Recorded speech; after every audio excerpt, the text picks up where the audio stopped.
आज की कहानी सुनकर आप दंग रह जाएंगे। सोचिए, अगर कोई गरीब बूढ़ी मां सड़क पर सब्जी बेच रही हो और अचानक एक घमंडी लड़की आकर उसकी सारी सब्जियां जमीन पर फेंक दे, थप्पड़ भी मार दे। पर आगे जो हुआ वो आपको हैरान कर देगा, क्योंकि वही बूढ़ी औरत शहर के जिलाधिकारी की मां निकली। जी हां, बेटा डीएम था। और फिर उसने उस लड़की के साथ क्या किया, ये जानकर आप हैरान रह जाएंगे। तो कहानी शुरू करने से पहले, अगर आप भी इंसाफ और सच्चाई की जीत देखना चाहते हैं तो वीडियो को लाइक जरूर करिएगा और चैनल को सब्सक्राइब करके घंटी का बटन दबा दीजिए ताकि अगली कहानी आप तक सबसे पहले पहुंचे। तो आइए शुरू करते हैं आज की पूरी कहानी। गांव और शहर के बीच बसी एक पुरानी सड़क थी। उस सड़क के किनारे पेड़ों की छाया, कुछ टूटी पुरानी दुकानों के आगे रोज रोज की हलचल रहती। इसी सड़क पर एक कोने में खड़ी रहती थी दुर्गा देवी, सब्जियां बेचने वाली बूढ़ी औरत। उसके बाल चांदी से सफेद थे, हाथों पर गहरी गहरी नसें थीं और चेहरे पर समय की कई परतें। पर उसकी आंखों में एक अटूट चमक थी, हंसते हंसते थक जाने वाली मगर फिर भी लोगों को धन्य करती मुस्कान।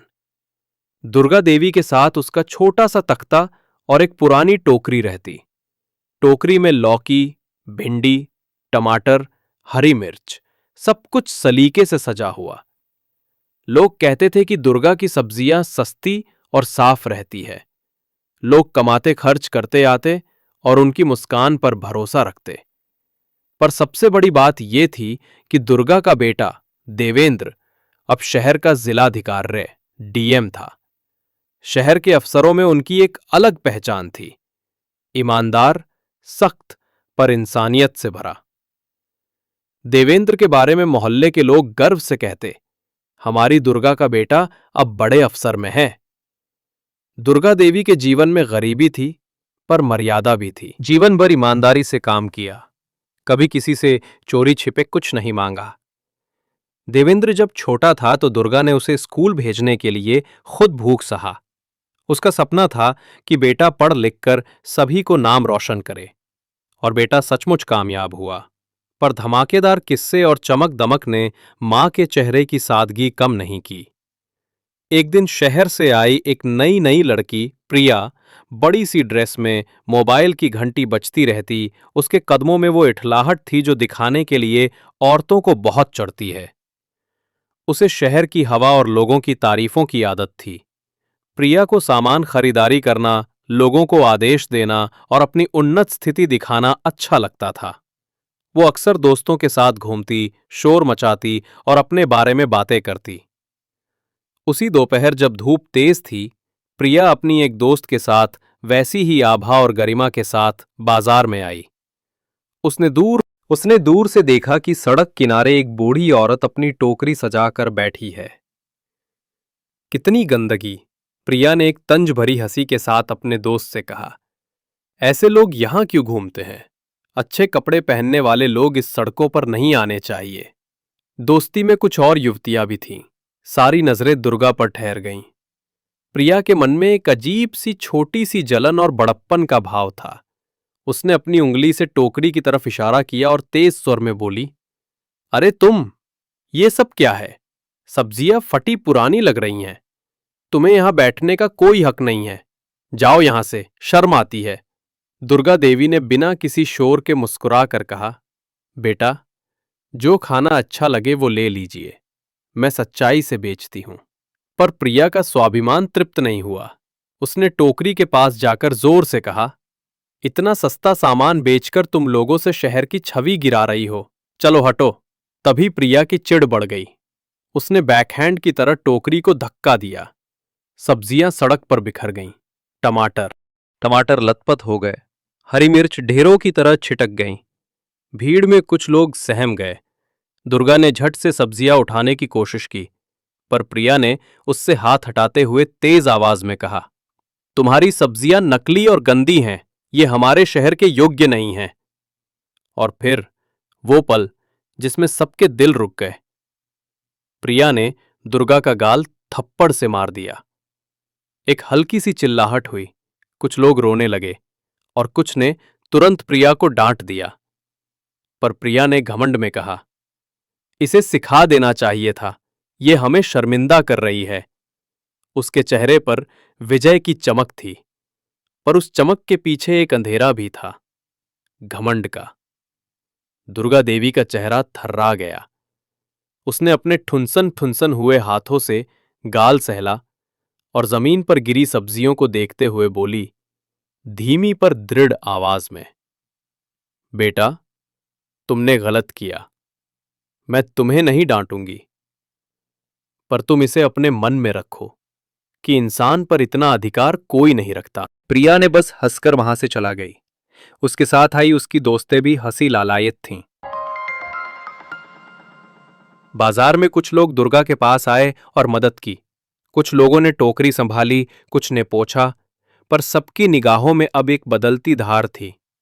पहले सहानुभूति, अब अंदर का सामने वाला सवाल, किस तरह की दुनिया हम बना रहे हैं। खबर गांव के कोने कोने में फैल गई।